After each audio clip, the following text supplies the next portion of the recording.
This is Avenu from Devil's Trifecta, and you're watching the review of the day's play in the Women's World Cup. Let's begin. We begin with England facing off with Sri Lanka at Taunton.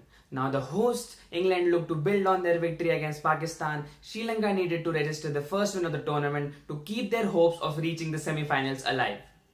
Sri Lanka won the toss and decided to bat first. Now, opener Pereira scored a fluent 46, while the star of the innings against Australia, Attappattu, departed for just one. The middle order of the team provided some stability to the innings but failed to capitalize late on.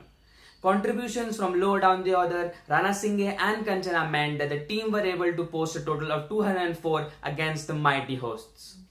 Now, would it be enough? Let's find out. Now, England rarely looked out of trouble in their reply.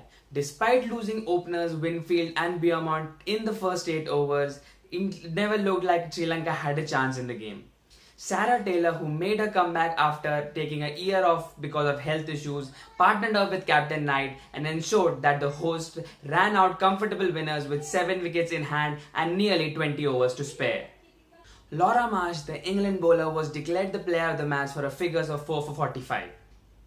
Now, England go on to face South Africa next, while Sri Lanka face Asian neighbours India.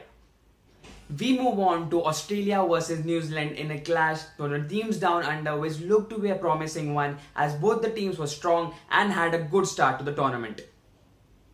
New Zealand won the toss and decided to bat first. Now, opener and captain Suzie Bates scored a brilliant 51 but got absolutely no support from her top order players. Now, Perkins top scored in the innings with 52, and her 49-run partnership Birmingham late in the innings ensured that New Zealand were able to post a fighting total of 219 in their allotted 50 overs. In reply, the Australian top order, which has been in scintillating form this World Cup, began cautiously. Mooney and Bolton scored 49 for the first wicket before both of them were picked out when the score was 72. Now, Meg Lanning, the Australian captain, scored 48 before a 16-year-old spinner Amelia Kerr got her out. Elise Perry took over the charge, and her 91 ball 71 ensured that the Kiwis were not in the game, and Australia ran out comfortable winners with 5 wickets in hand. Perry was also declared the player of the match due to her scintillating match-winning innings. Now, Australia go on to face Pakistan next, while the Kiwis face the West Indies. Next on the menu is the match between South Africa and West Indies.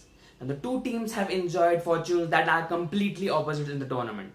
Now, while South Africa looks to consolidate their position in the league table, the West Indies need to get a move on if they are to have any hopes of reaching the semi-finals.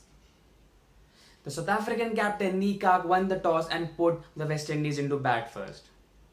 The West Indies inning lasted all about 26 overs before being skittled out for a low score of 48, which is the second lowest score in their history. South African bowler Marizanne Kapp took 4 wickets and broke the backbone of the West Indian innings. Now, Captain Neekak also claimed 4 wickets, which on her way to become the first cricketer ever to claim 4 wickets in an international match without conceding any run. Now, for West Indies, Shaidan Nations was the only player to reach double figures as she scored 26 and the team was skittled out for 48. The Proteas completed the humiliation as they chased down the target of 49 in just 7 overs without losing a single wicket. Now, South African bowler Marizanne Kapp was declared the player of the match for her 4 wickets. Now, South Africa go on to play in England next, while West Indies take on the Kiwis in the next match. Last but not the least, a match that sets the pulses racing in both the countries. India faced off with Pakistan at Derby. Now, India are on a good run in the World Cup and would look to continue their good form, while Pakistan needed to break their duck against India at the World Cups to have any hopes of qualifying for the semi-finals. India won the toss and decided to bat first. Now, in-form opener Smriti Mandhana got out early before Rawat and Sharma rebuilt the innings. Now, after that, the middle order of India crumbled, and at one stage it looked that it would not even reach the score of 150 as they were 111 for 6. Now, Sushma Verma, the Indian wicketkeepers, 35 ball 33 provided respite and ensured that India had a defendable total of 169. Chasing a low total was probably the best chance that Pakistan had of breaking their duck against India in the World Cups. but they began terribly as they lost 5 wickets for just 24. Opener Nahida Khan provided some resistance, but in the end, despite late contribution from captain Sana Mir, was unable to prevent her team from losing.